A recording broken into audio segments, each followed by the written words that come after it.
Index numbers, Part 2. Second, studies trends and tendencies. Index numbers are widely used to measure changes in economic variables such as production, prices, exports, imports, etc. over a period of time. For example, by examining the index of industrial production for the last 5 years, we can draw important conclusions about the trend of industrial production, whether it shows an upward tendency or a downward tendency. Third, forecasting about future economic activity. Index numbers are useful for making predictions for the future based on the analysis of the past and present trends in the economic activities. For example, based on the available data pertaining to imports and exports, future predictions can be made. Thus, forecasting guides in proper decision making. Fourth, measurement of inflation. Index numbers are also used to measure changes in the price level from time to time. It enables the government to undertake appropriate anti inflationary measures. There is a legal provision to pay the dearness allowance to the employees in organized sector on the basis of changes in dearness index. Fifth, useful to present financial data in real terms. Deflating means to make adjustments in the original data.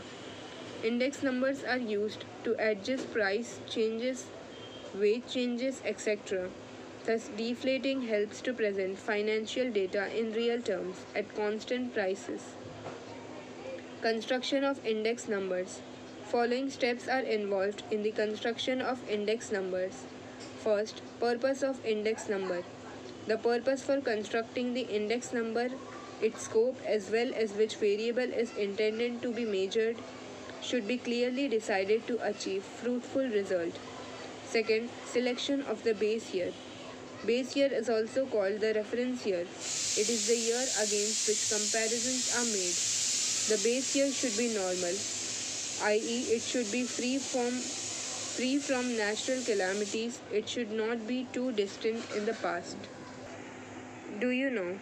In 2015, the Central Statistical Organization CSO under the Ministry of Statistics changed the base year for tabulating gross domestic products from 2004 to 5 to 2011 to 12. Periodic rebasing of GDP series every 7 to 10 years is carried out to account for the changing economic structure and relative prices.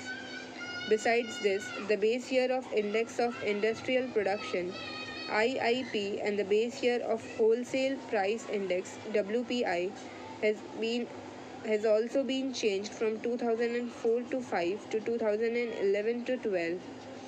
At present, the process of further rebasing the base year is underway. Third, selection of items.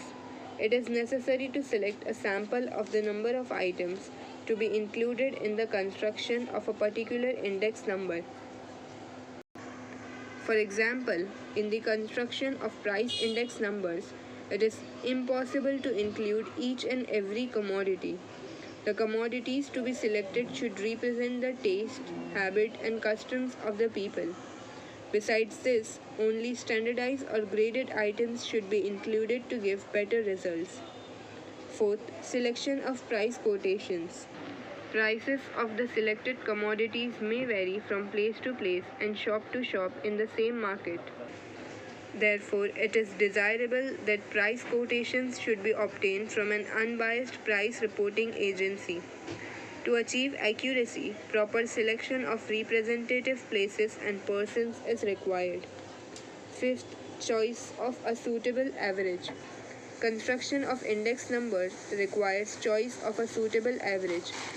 Generally, arithmetic mean is used in the construction of index numbers because it is simple to compute compared to other averages. Sixth, assigning proper weights. Weight refers to the relative importance of the different items in the construction of an index number. Weights are of two types, i.e. quantity weights Q and value weights P x Q or maybe P into Q. Since all items are not of equal importance, by assigning specific weights, better results can be achieved. 7. Selection of an appropriate formula. Various formulae are devised for the construction of index numbers. Choice of a suitable formula depends upon the purpose of index number and availability of data. Methods of constructing index numbers. There are two methods of constructing index numbers. A. Simple index number. B. Weighted index number. The following chart explains the method of constructing index number. Construction of index numbers. Simple index number and weighted index number. A. Simple index number. In this method, every commodity is given equal importance. It is the easiest method of constructing index number. This method can be applied to determine price index number, quantity index number, and value index number. B. Weighted index number. In this method, suitable weights are assigned to various commodities. It gives relative importance to the commodity in the group. In most of the cases, quantities are used as weights. There are various methods of constructing weighted index number, such as last year's price index, past year's price index, etc. Do you know Sensex and Nifty are stock market indices which represents Bombay Stock Exchange, BSE, and National Stock Exchange, NSE respectively. Sensex are also called BSE 30 is a market index consisting of 30 well-established and financially sound companies listed on Bombay Stock Exchange BSE. The base year of Sensex is 1978 to 1979.